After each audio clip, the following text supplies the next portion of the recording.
Assalamualaikum warahmatullahi wabarakatuh. Salam sejahtera bagi kita semua. Shalom. Om Swastiastu, Namo Buddhaya, salam kebajikan.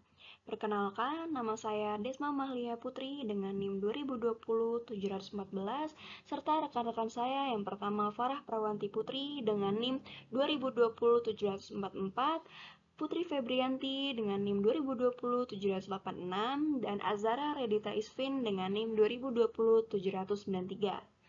Pada kesempatan kali ini, kami akan membahas tentang PSAK 56 laba per saham.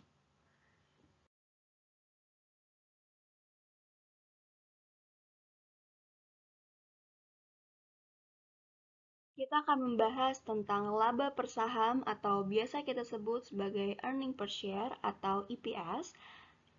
EPS adalah rasio keuangan yang mengukur jumlah laba bersih yang diperoleh dalam setiap lembar saham yang beredar. Tujuannya yang pertama itu memberikan gambaran tentang kinerja perusahaan. Jadi semakin tinggi laba bersaham perusahaan dapat mengindikasikan bahwa kinerja perusahaan semakin baik. Yang kedua, meningkatkan daya banding kinerja antar entitas berbeda pada periode pelaporan yang sama. Jadi misalnya ada perusahaan A dan perusahaan B dengan jenis kegiatan yang sama, namun perusahaan A ini memiliki laba per saham yang jauh lebih tinggi dibanding laba per saham perusahaan B. Kemudian dapat kita simpulkan bahwa perusahaan A ini memiliki kinerja yang lebih baik dibanding perusahaan B.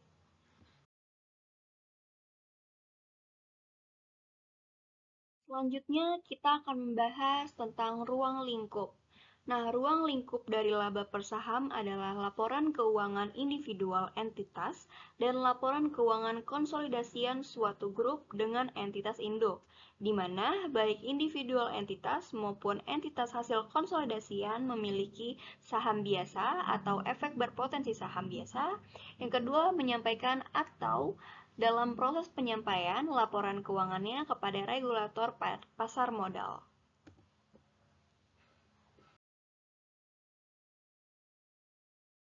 Di sini kita membahas tentang definisi. Yang pertama adalah definisi anti dilusi adalah kenaikan laba per saham atau penurunan rugi per saham sebagai akibat dari adanya asumsi bahwa instrumen yang dapat dikonversikan telah dikonversi.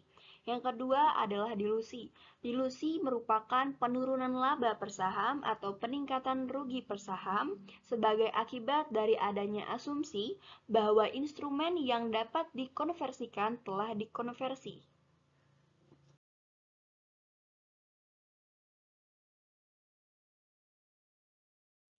Efek berpotensi saham biasa adalah instrumen keuangan atau kontrak lain yang memungkinkan pemegangnya memperoleh saham biasa.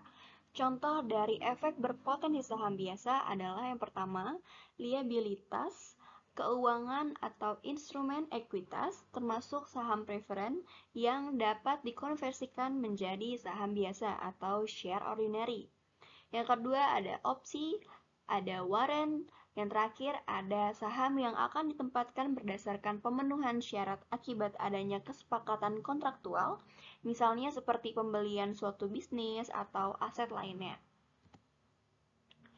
Opsi jual atas saham biasa adalah kontrak yang memberikan hak kepada pemegangnya untuk menjual saham biasa pada harga tertentu dan jangka waktu tertentu. Yang ketiga ada perjanjian saham kontijen. Perjanjian saham kontijen adalah perjanjian untuk menerbitkan saham yang bergantung pada pemenuhan syarat tertentu. Di sini kita akan membahas tentang laba per saham dasar. Laba per saham dasar dapat dihitung dengan membagi laba atau rugi yang dapat diatribusikan kepada pemegang saham biasa, entitas induk dengan jumlah rata-rata tertimbang, saham biasa yang beredar dalam suatu periode. Nah, di sini juga ada rumus dari laba per saham biasa, yaitu laba bersih residual dibagi jumlah rata-rata tertimbang saham biasa yang beredar. Supaya lebih mudah untuk dipahami, di sini saya akan menjelaskan satu persatu apa itu laba bersih residual dan juga jumlah rata-rata tertimbang saham biasa.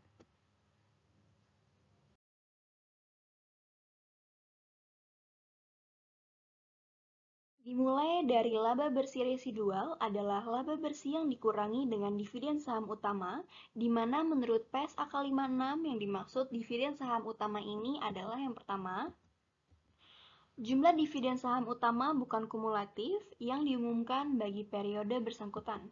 Yang kedua, jumlah dividen saham utama kumulatif yang terakumulasi bagi periode yang bersangkutan baik sudah atau belum diumumkan. Yang ketiga, jumlah dividen saham utama kumulatif periode bersangkutan tidak mencakup dividen saham utama kumulatif periode lalu meskipun dividen tersebut diumumkan atau dibayarkan di periode sekarang.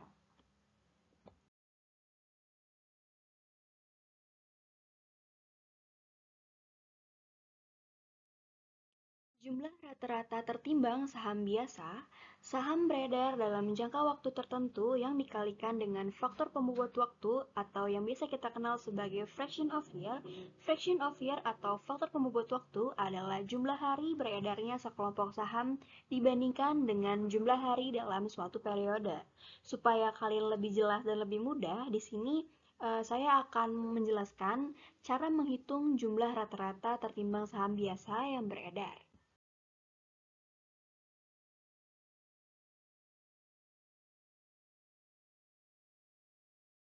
Nah, dapat diketahui pada tanggal 1 Januari jumlah saham yang beredar di suatu perusahaan ada sebanyak 90.000 lembar.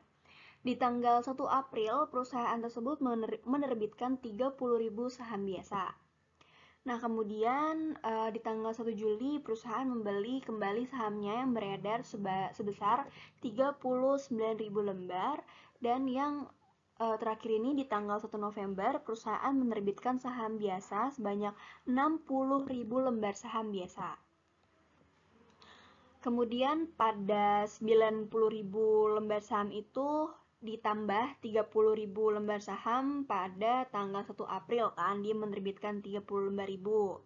Terus pada tanggal 1 Juli perusahaan itu membeli kembali saham yang beredar sebanyak 39.000 lembar. Jadi totalnya itu ada 81.000 lembar. Nah, di tanggal 1 November itu perusahaan itu menerbitkan saham biasa sebanyak 60 lembar saham. 60.000 lembar saham ini ditambah dari 81.000 ditambah 60.000 jadi 141.000 lembar saham. Kemudian untuk menghitung fraction of year-nya itu dari 1 Januari sampai 1 April itu ada 3 bulan. Nah, kemudian dibagi 12. Nah, dari 1 April sampai 1 Juli ini ada 3 bulan dibagi 12. Nah, pada 1 Juli sampai 1 November itu ada 4 bulan dibagi 12. Jadi dari 1 November sampai 31 Desember ada 2 bulan dibagi 12. Kemudian untuk perhitungan weighted shares itu dari 90.000 dikali 3 dibagi 12 yaitu hasilnya 22.500. Untuk 120.000 dikali 3 dibagi 12 hasilnya 30.000. 81.000 dikali 4 dibagi 12 hasilnya 27.000. Dan yang terakhir 141.000 dikali 2 dibagi 12 hasilnya 23.500. Jadi hasil untuk weighted average ordinary shares outstanding sebesar 103.000 lembar saham. Jumlah rata-rata tertimbang saham biasa dianggap sebagai saham beredar ketika yang pertama, diterbitkan melalui penjualan dengan kas diperhitungkan saat kas sudah bisa diterima. Yang kedua, diterbitkan atas reinvestasi. Sukarela dari dividen saham biasa atau saham utama diperhitungkan sejak tanggal pembayaran dividen. Yang ketiga, diterbitkan sebagai hasil dari konversi instrumen utang diperhitungkan sejak tanggal utang tidak lagi berbunga. Yang keempat, diterbitkan sebagai pengganti bunga atau pokok bagi instrumen keuangan lain diperhitungkan sejak tanggal utang tidak lagi berbunga.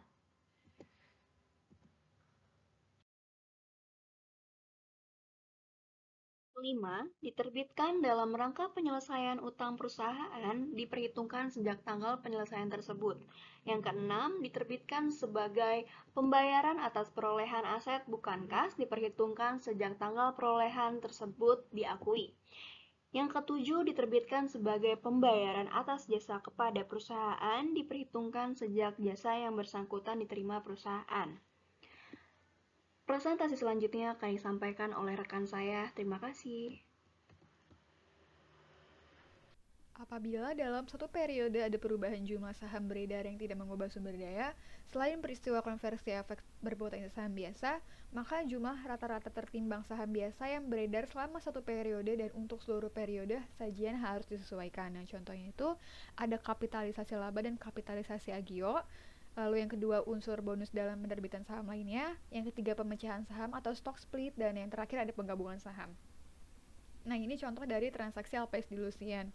Yang pertama itu kita ada laba 16.400.000 lalu dikurangi dividen saham preferen 6.400.000, jadi jumlah laba dari operasinya itu 10 juta, lalu dikurangi lagi dengan rugi dari operasi yang tidak dilanjutkan yang dapat diatribusikan kepada entitas induk sejumlah 4 juta, jadinya labanya itu yang kita dapat 6 juta dan saham biasa yang beredar itu 2 juta dengan harga pasar rata-rata saham biasa sepanjang tahun sejumlah 75. Nah, efeknya ini yang pertama opsinya itu 100.000 dengan harga pelaksanaan sebesar 60. Jadinya saham preferen yang dapat dikonversikan itu sejumlah 800.000 saham dengan nilai par sebesar 100 yang berhak atas dividen kumulatif sebesar 8 per saham. Tiap saham preferen ini dapat dikonversi menjadi 2 saham biasa. Selanjutnya, obligasi yang dapat dikonversikan dengan bunga 5%. Nilai nominalnya itu 100 juta, tiap 1.000 dapat dikonversi menjadi 20 saham biasa. Tidak ada amortisasi premium atau diskon yang mempengaruhi penetapan beban bunga dengan tarif pajak 40%. Pada slide ini kita membahas tentang peningkatan laba yang dapat diatribusikan kepada pemegang saham biasa atas pengkonversian efek berpotensi saham biasa. Ada peningkatan laba, peningkatan jumlah saham biasa, juga ada laba per saham incremental. Yang pertama kita masuk ke opsi, di mana peningkatan labanya adalah 0, nilainya, lalu penambahan saham yang diterbitkan tanpa imbalan sebesar 20.000. Didapatkan dari 100.000 lembar dikalikan dengan 75 rupiah yang dikurangkan dengan 60 rupiah lalu dibagi dengan 75 rupiah. Sehingga laba per saham incrementalnya adalah 0. Karena 0 dibagi dengan 20 hasilnya ya 0. Kita masuk ke saham preferen yang dapat dikonversi, di mana peningkatan labanya sebesar 6.400.000 yang didapatkan dari 800.000 rupiah dikali dengan 100 dikali dengan 0,08. Selanjutnya ada saham incremental sebesar 1.600.000 didapatkan dari 2 dikali 800.000 sehingga menghasilkan laba per saham incrementalnya 4. Yang didapatkan dari 6.400.000 ini kita bagi dengan peningkatan jumlah saham biasanya sebesar 1.600.000, ya hasilnya 4. Selanjutnya kita masuk ke obligasi konversi dengan bunga 5%, di mana peningkatan labanya sebesar 3 juta yang didapatkan dari 100 juta dikalikan dengan 0,05 dikalikan dengan 1 dikurang 0,40. Lalu saham incrementalnya dihasilkan 2 juta pada peningkatan jumlah saham biasanya yang didapatkan dari 100.000 dikalikan dengan 20. Maka laba per saham incrementalnya sebesar 1,5 yang dihasilkan dari pembagian 3 juta peningkatan labanya dengan peningkatan jumlah saham biasanya sebesar 2 juta.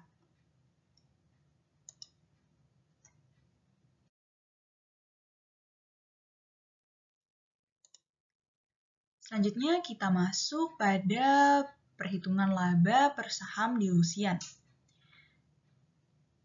Di sini ada laba dari operasi yang dilanjutkan yang dapat diatribusikan kepada pemegang saham biasa entitas induk atau angka kendali. Ada saham biasa dan per sahamnya. Yang pertama, sebagaimana dilaporkan di opsi sebesar, kita masukkan di laba atau di angka kendalinya, sebesar 10 juta, lalu pada saham biasanya 2 juta, maka dihasilkan per sahamnya itu 5 rupiah. Didapatkan dari 10 juta rupiah ini dibagi dengan saham biasanya 2 juta. Lalu kita masuk opsi, di mana laba dari operasi yang dilanjutkan yang dapat diatribusikan kepada pemegang saham biasa entitas induknya 0. Saham biasanya 20.000. Lalu, angka-angka ini kita jumlahkan, di mana laba dari operasi yang dilanjutkan yang dapat diatribusikan kepada pemegang saham biasa entitas induk atau angka kendalinya sebesar 10 juta rupiah. Saham biasanya 20 juta 20.000, didapatkan dari 2 juta ditambah 20.000. Sehingga per sahamnya didapatkan 4,95 rupiah, yang mana hasil tersebut merupakan dilutif. Selanjutnya ada obligasi yang dapat dikonversi dengan bunga 5%, sebesar 3 juta pada laba dari operasi yang dilanjutkan. Lalu pada saham biasanya sebesar 2 juta saham. Lalu angka-angka ini kita jumlahkan kembali, kita turunkan 10 ditambah 3 juta, hasilkan 13 juta. 2 juta 20 ditambah 2 juta menjadi 4 juta 20.000 rupiah. Menjadi 4 juta 20.000. Lalu per sahamnya yaitu 3,23 rupiah. Yang mana hasil tersebut juga merupakan dilutif. Selanjutnya ada saham preferen yang dapat dikonversi sebesar 6.400.000. Juga pada saham biasanya ada 1.600.000. Dijumlahkan mendapatkan hasil 19.400.000 rupiah. Saham biasanya didapatkan 5.620.000. Maka per sahamnya kita bisa dapatkan 3,45 rupiah, yang mana hasil tersebut adalah anti-dilutif.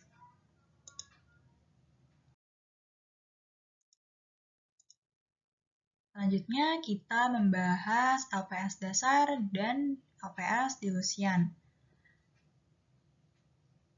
Laba dari operasi yang dilanjutkan yang dapat diatribusikan kepada pemegang saham biasa entitas induk.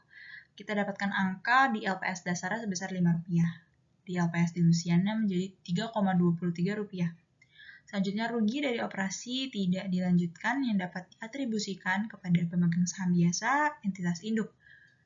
Ada Rp2, yang mana 2 ini didapatkan dari perhitungannya di bawah, yaitu Rp4 juta dibagi dengan Rp2 juta, maka hasilnya 2. Untuk LPS dilusiannya, kita dapatkan 0,99 didapatkan dari Rp4 juta dibagi dengan Rp4 juta 20.000, maka menghasilkan 0,99. Laba yang dapat diatribusikan kepada pemegang saham biasa entitas induk di LPS dasarnya adalah Rp3, didapatkan dari 6 juta dibagi 2 juta, menjadi Rp3. Pada LPS dilusiannya kita dapatkan 2,24, didapatkan dari 6 juta, kita tambahkan dengan 3 juta, lalu setelah dijumlah kita bagi dengan 4 juta 20.000 rupiah, maka dihasilkan 2,24 rupiah.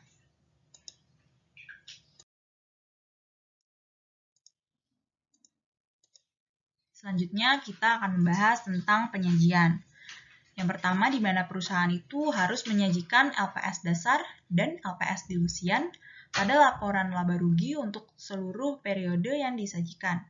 Yang kedua, penyajian LPS dasar dan dilusian itu harus tetap dilakukan meskipun nilainya negatif karena perusahaannya rugi, yang dimaksudkan dengan rugi per saham.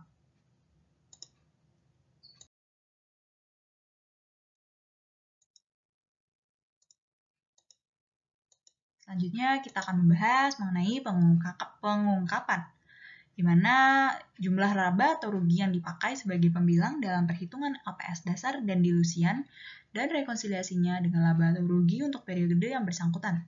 Pengungkapan juga pada jumlah rata-rata tertimbang saham beredar yang dipakai sebagai penyebut dalam perhitungan LPS dasar dan dilusian dan rekonsiliasi penyebut-penyebut satu dengan yang lain.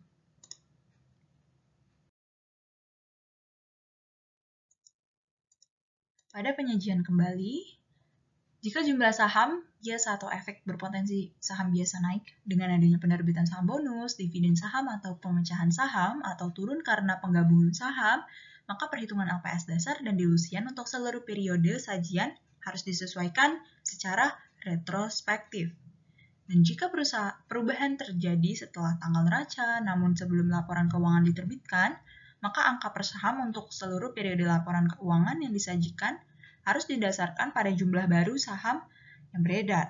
Dan jika perhitungan angka per saham mencerminkan perubahan dalam jumlah saham, maka hal ini harus diungkapkan. Nah, di samping itu, LPS dasar dan dilusian untuk seluruh periode laporan keuangan harus disesuaikan dengan yang pertama, dampak kesalahan mendasar dan penyesuaian yang terjadi karena perubahan kebijakan akuntansi. Yang kedua, ada dampak penggabungan usaha yang merupakan penyajian kepemilikan.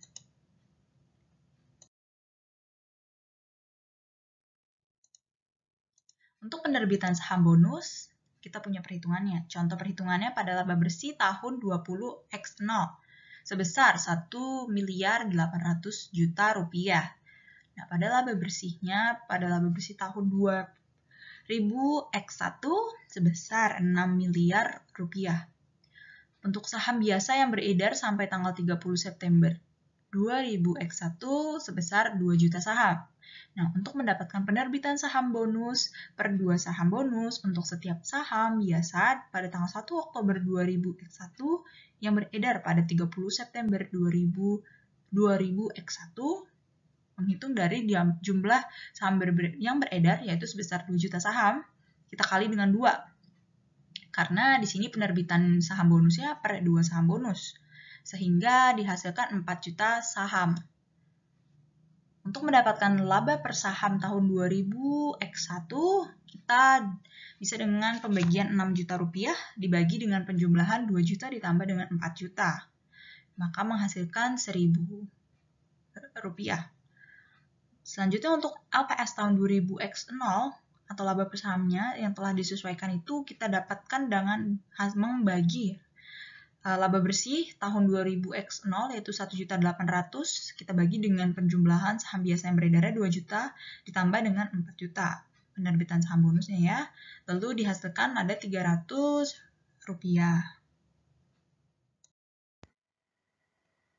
Oke, selanjutnya kita akan membahas mengenai perbedaan antara PSAK 56 revisi 2010 dengan PSAK 56 tahun 1999. Di sini dapat kita lihat terdapat 4 perbedaan antara PSAK 56 revisi 2010 dengan PSAK 56 tahun 1999. Perbedaan yang pertama yaitu ruang lingkup. Di dalam PSAK 56 revisi 2010 terdapat aturan mengenai ruang lingkup atas penyajian laba per saham, di mana penyajian laba per saham hanya boleh disajikan pada laporan laba rugi tersendiri. Sedangkan di dalam PSAK 56 tahun 1999 tidak ada aturan mengenai ruang lingkup atas penyajian laba per saham. Perbedaan yang kedua yaitu LPS dasar dan dilusian. Di dalam PSAK 56 revisi 2010, LPS dasar dan dilusian dihitung atas laba atau rugi yang dapat diatribusikan dan jika disajikan, laba atau rugi operasi normal berkelanjutan yang dapat diatribusikan ke pemegang saham biasa entitas induk. Sedangkan di dalam PSAK 56 tahun 1999, LPS dasar dan dilusian dihitung atas laba atau rugi yang diatribusikan saja. Perbedaan yang ketiga yaitu kontrak yang dapat diselesaikan dengan saham biasa atau kas. PSAK 56 revisi 2010 mengatur kontrak yang dapat diselesaikan dengan saham biasa atau kas pilihan entitas dan pilihan pemegang kontrak. Sedangkan PSAK 56 tahun 1999 tidak ada aturan mengenai kontrak yang dapat diselesaikan dengan saham biasa atau kas. Lalu perbedaan yang terakhir, perbedaan yang keempat, yaitu opsi jual yang diterbitkan. PSAK 56 revisi 2010 mengatur perlakuan kontrak yang mewajibkan entitas membeli kembali sahamnya. Sedangkan PSAK 56 tahun 1999 tidak ada aturan mengenai opsi jual yang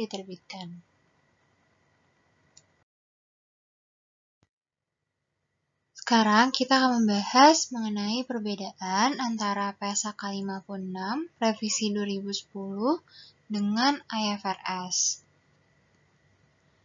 PSAK 56 revisi 2010 tentang laba per saham mengadopsi seluruh pengaturan dalam IAS 33 tentang earning per share per Januari 2009, kecuali dua poin berikut ini. Poin yang pertama, yaitu IAS 33 paragraf 2A tentang ruang lingkup mengenai laporan keuangan tersendiri. Poin ini tidak diadopsi di dalam PSAK 56 revisi 2010 karena pengaturannya disesuaikan dengan PSAK 4 revisi 2010 tentang laporan keuangan konsolidasian dan laporan keuangan tersendiri. Poin yang kedua, yaitu IAS 33 paragraf 74 dan 74A tentang tanggal efektif. Tanggal efektif tidak diadopsi di dalam PSAK 56 revisi 2010 karena tidak relevan.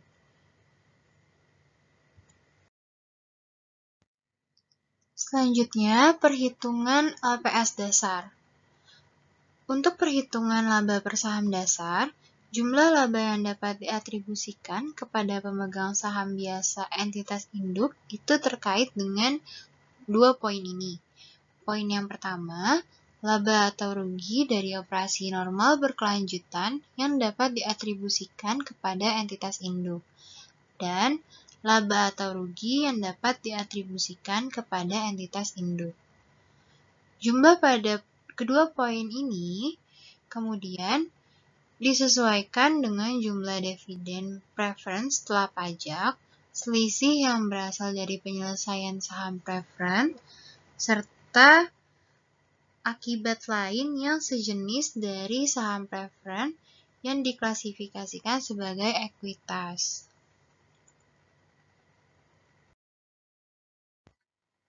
Efek berpotensi saham biasa yang bersifat dilutif. Efek berpotensi saham biasa diperlakukan dilutif jika dan hanya jika konversinya menjadi saham biasa akan menurunkan laba per saham atau meningkatkan rugi per saham dari operasi normal berkelanjutan. Entitas menggunakan laba atau rugi dari operasi normal berkelanjutan yang dapat diatribusikan kepada entitas induk sebagai angka kendali untuk menentukan apakah efek berpotensi saham biasa bersifat dilutif atau anti-dilutif.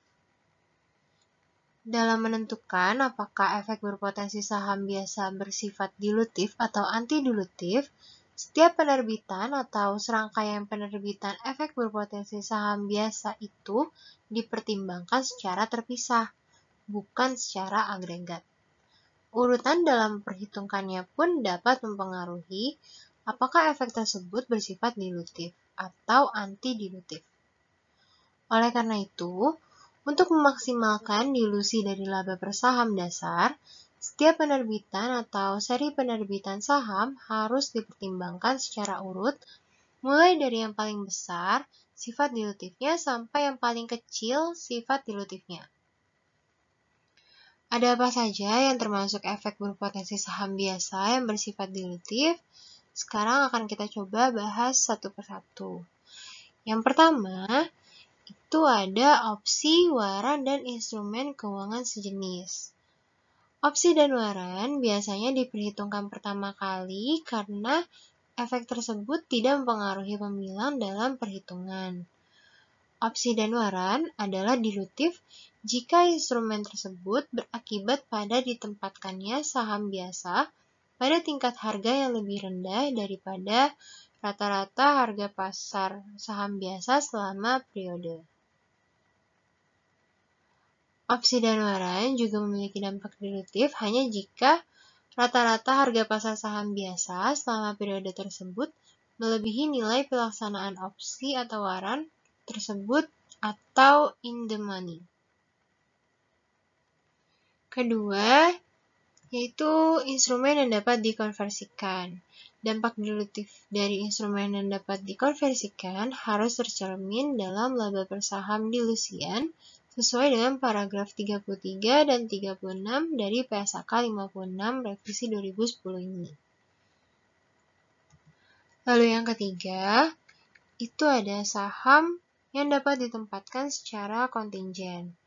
Saham biasa dapat ditempatkan secara kontingen dianggap sebagai saham yang beredar dan diperhitungkan dalam perhitungan laba per saham dilusian jika kondisinya terpenuhi. Jika kondisinya tidak terpenuhi, maka jumlah saham biasa yang dapat ditempatkan secara kontingen didasarkan pada jumlah saham yang seolah-olah akan ditempatkan jika saat akhir periode merupakan akhir periode kontingensi. Keempat, itu ada kontrak yang dapat diselesaikan dengan saham biasa atau kas. Ketika entitas telah menerbitkan sebuah kontrak yang dapat diselesaikan dalam bentuk saham biasa atau kas berdasarkan pilihan entitas itu sendiri, maka entitas menganggap kontrak tersebut akan diselesaikan dalam bentuk saham biasa dan efek berpotensi saham biasa yang dihasilkan dimasukkan dalam laba per saham dilusian apabila pengaruhnya bersifat dilutif. Untuk kontrak yang dapat diselesaikan dalam bentuk saham biasa ataupun kas berdasarkan pilihan pemegang kontrak, penyelesaian dengan kas dan saham yang lebih bersifat dilutif digunakan dalam perhitungan laba per saham dilusian. Lalu yang kelima itu ada opsi yang dibeli. Kontrak seperti opsi jual dan opsi beli yang dibeli entitas seperti opsi yang dimiliki entitas atas saham entitas itu sendiri tidak dimasukkan dalam perhitungan laba per saham dilusian karena memasukkan opsi tersebut dapat bersifat anti-dilutif. Lalu yang terakhir, yang keenam, itu ada opsi jual yang diterbitkan atau written put options. Kontrak yang mengharuskan entitas untuk membeli kembali sahamnya sendiri seperti opsi jual yang diterbitkan atau written put options dan forward purchase contract tercermin dalam perhitungan laba per saham dilusian jika berdampak dilutif. Jika kontrak-kontrak ini dalam kondisi in the money selama periode tersebut atau harga penyelesaiannya di atas rata-rata harga pasar, maka dampak dilutif potensial terhadap laba per saham dihitung sebagai berikut. Pertama, diasumsikan pada awal periode pelaporan sejumlah saham biasa akan ditempatkan pada rata-rata harga pasar selama periode tersebut untuk mendapatkan dana guna memenuhi kontrak. Kedua, diasumsikan dana hasil penerbitan saham tersebut digunakan untuk memenuhi kontrak, yaitu pembelian kembali saham. Dan yang ketiga, tambahan saham biasa atau selisih antara jumlah saham yang diasumsikan ditempatkan dan jumlah saham biasa yang diterima dari pemenuhan kontrak harus dimasukkan dalam perhitungan laba per saham dilusian.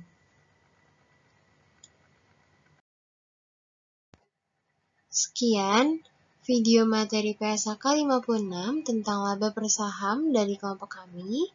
Semoga penjelasan kami dapat mudah dimengerti dan dapat bermanfaat ya. Terima kasih.